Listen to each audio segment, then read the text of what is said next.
La première chose, c'est qu'on demande au client qu'est-ce qu'il voit, dos d'âne. On va chercher toute l'expertise que la personne a autour du dos d'âne.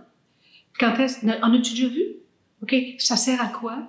Pourquoi on met ça? Ben là, c'est parce que quand tu es dans des petits quartiers là, où il y a beaucoup d'enfants, de circulation, on veut ajouter de la sécurité pour pas blesser personne. Donc, on met un dos d'âne, ce qui oblige, c'est le mot-clé ici, les conducteurs à ralentir pour faire en sorte que, ben, s'il survient une surprise, un enfant sort de quelque part un ballon, ben, ils vont être capables d'intervenir rapidement. Donc, dans nos vies, qu'est-ce que ça pourrait représenter un dos d'âne?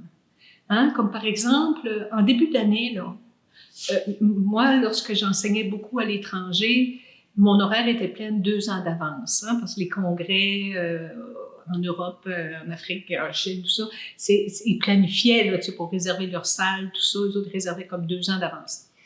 Alors, ce que je faisais, c'est que je me mettais des dos d'âne en début d'année, c'est-à-dire où je vais arrêter, où je vais me ressourcer, personnellement, professionnellement, avec mon fils, avec mon chum, en famille. Les dos d'âne là, étaient là. Et ce que ça apportait, c'est une grande sécurité. Je commençais mon année avec beaucoup d'enthousiasme parce que je savais que j'aurais des pauses, j'aurais des dos d'âne. Des fois, ça peut être un dos d'âne dans une journée,